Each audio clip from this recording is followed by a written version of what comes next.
While it doesn't feel like spring outside, spring sports are officially back.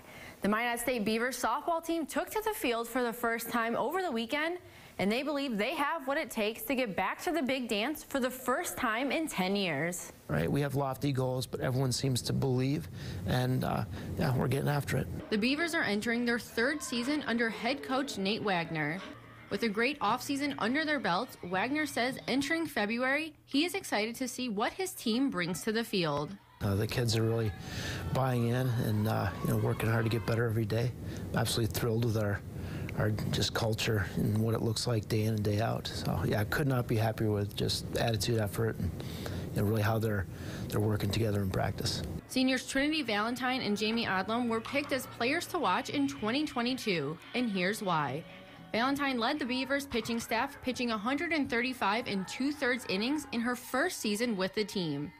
This season, she hopes to continue that trend, but with a few tweaks. I think this year, just staying more focused, more calm, because a lot of the last year I got a little too frustrated, and I feel like this year is just staying calm is the most important thing. And as for Odlum, she led the team with 55 hits and finished third in the NSIC with a batting average of .423. But she says it's about more than batting average. I just kind of try to be hard out, do my job in what spot I'm hitting in the lineup, help score runners, do what I can in that aspect. So just keep hitting the ball hard. That's my goal this year. Wagner says he's excited to see how those two players grow in their last year with the team.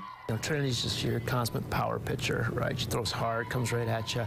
I see a more relaxed, more focused, more confident Trinity this year. James just incredibly consistent. Has really hits for average, hits for power, runs well, just everything you want in a hitter. Right? That kid just embodies it. The team also led the NSIC with stolen bases with 71 in 16 games. Wagner says that's what he wants his team to be known for. But that's our identity.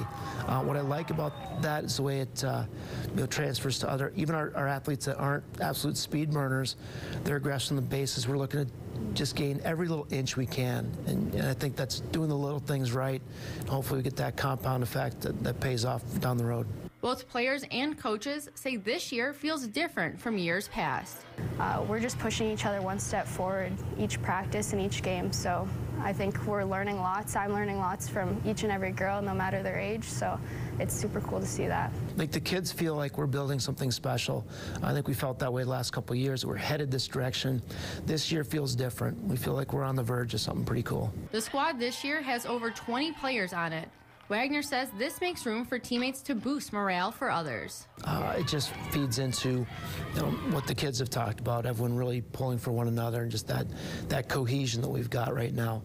So, and that's what we're really seeing with the freshmen. I think we have a lot of trust in one another, and I feel like we could flip almost anyone in there and feel like they're going to get the job done. Wagner adds he thinks their strength of schedule early on will help determine where they stand for the rest of the year. The best, you got to beat the best, and we played with some of the top teams in the country in our conference, so I think preparing for that, I'm really happy with our schedule. I know we're going to see a number of ranked teams, teams that are perennial, regional, super regional, and World Series type of programs, and honestly I can't wait to go up against them, because that's the measuring stick, right? We'll know when we play those teams, whether it's Arizona, Florida, and in conference, we'll know where we stand. And we have very high aspirations. We don't want to be a 500 team, we want to be a great team.